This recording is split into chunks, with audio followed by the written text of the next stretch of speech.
So you can manifest any form of magic that you desire.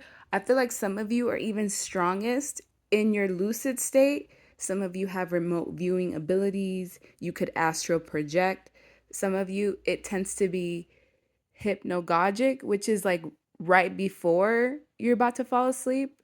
Or it could be hypnoponic, which is essentially when you wake up, those first couple of minutes before you fall asleep and the first couple of minutes after you wake up tends to be your most powerful states. So if you were to think about the things that you desire during that time, it would be extremely beneficial to you.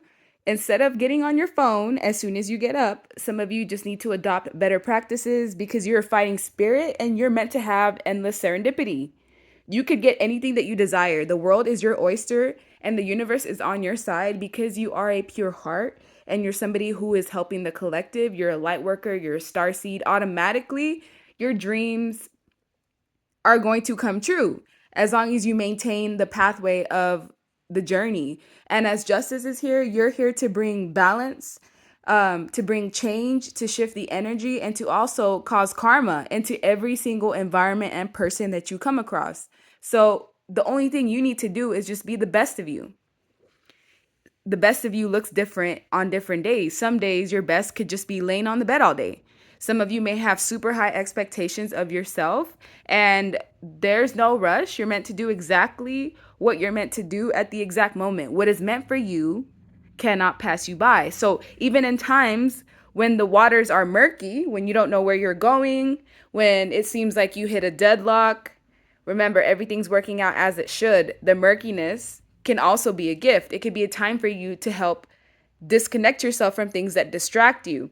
So, as you can disconnect, as you can reach those lucid states within yourself, the easier it will be for you to get the things that you desire. Also, the more that you heal your broken heart, the more you heal your inner wounds, your childhood trauma, or just trauma in general, the easier it will be for you to manifest the things that you desire because you're going to be in a high vibration. Grief tends to be very dense in energy. So if you're in extended states of grief, then it's going to affect how soon you get your blessings. But like I said, you're a fighting spirit. All you have to do is shift your mind, disconnect from the things that are keeping you stuck. If it's not nature, if it's not, eating foods from the earth, if it's not technology, some of you like have a way of overdoing the tech.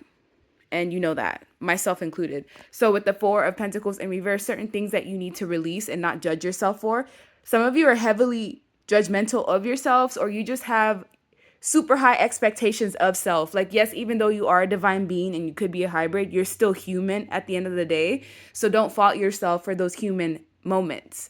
And also allowing yourself to rest and not reach burnout will also help you get the things that you desire. The more you manage the stress, and stress only comes from situations that I feel like you feel out of control of. So if you can alter the way that you look at things that are out of your control and just know that it's going to work out for you anyways. Just do what you want because it's going to work out for you anyways. What do you have to worry about? You're in your own lane.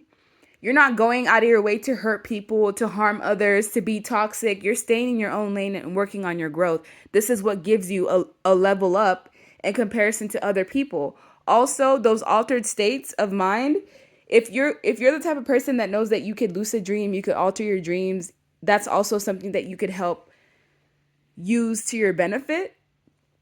With the 10 of Wands, you don't have to hold on to all of these burdens. Things are going to work itself out anyways. The more you maintain a vibration of being balanced, yes, you can get rocked here and there, but nothing's actually going to throw you off course. And the more that you maintain a high vibration, the easier it will be for you to have emotional fulfillment. Knowing that everything's going to work out in your favor, having full armor on and your weapon out, be defensive when it comes to protecting yourself. Because if you know how valuable your energy is, then obviously you would know there's going to be a lot of opportunists and people that just want to siphon your light and your life force. They want this endless serendipity energy for themselves. And the best thing to do is disconnect from those people. If in your own energy, you don't feel stressed out, you feel content and you're balanced, and then you go out there in life and deal with other people and they bring their burdens onto you, then obviously you're not the problem. Some people, it takes them a while to figure out that they're good all on their own. Even if it seems murky to you, even if you don't know how a certain bill is going to get paid, how your dream is going to play out, just know that opportunities are going to open throughout this journey that you're going to manifest. Because remember, you're the manifester.